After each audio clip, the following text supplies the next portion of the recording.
तर आज आम्ही गेलेलो डोंबिवलीतली दिवाळी पहाट बघण्यासाठी। सो त्यासाठी पहाटेच आम्ही घरातून निघालो होतो, बिकॉज पहिल्यांदाच चाललेलो, त्याच्यामुळे आम्ही खूप एक्साइटेड होतो। तर हीच एक्साइटमेंट जास्त असल्यामुळे सुजलेलं तोंड घेऊनच आम्ही डायरेक्ट अंबरनाथ स्टेशनला पोहोचलो। तिथून डोंबिवलीला उतरलो आणि डायरेक्ट आलो फडके रोडला। आणि ॲज आय टोल्ड यू की आमची एक्साइटमेंट खूप जास्त होती आणि त्याच्यामुळे आम्ही एवढ्या लवकर आलेलो की तिथं कोणी कुत्र पण नव्हतं।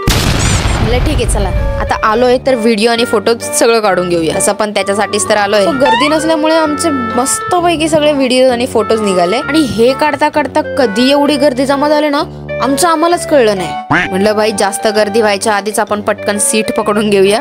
पण यार कार्यक्रम चालू व्हायला अजून खूप वेळ बाकी होता, त्याच्यामुळे आम्हाला तसंच बसवलं होतं। हळूहळू गर्दी वाढली आणि कार्यक्रम सुद्धा चालू झाला आणि सगळ्यांचे मस्त मस्त डान्स बघायला भेटले। सो यांचे डान्स एन्जॉय केले आणि या छोट्याचा डान्स बघून आम्ही डायरेक्ट निघालो।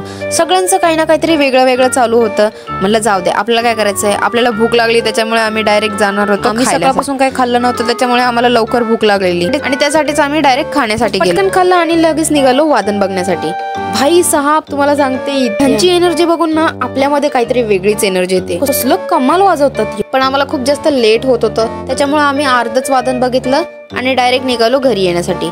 पण येताना त्या रोडवर एवढी गर्दी दिसली की बाई बाई बाई काय सांगू, लिटरली चालायला सुद्धा जागा नव्हती। आणि माझी जी दिवाळी पहाटला येण्याची हाऊस होती ना, ही गर्दी बघून ती हाऊस पूर्णपणे फिटली। तो असं म्हणून आम्ही तिथून कसं बसं बाहेर पडलो आणि घरी यायला निघालो।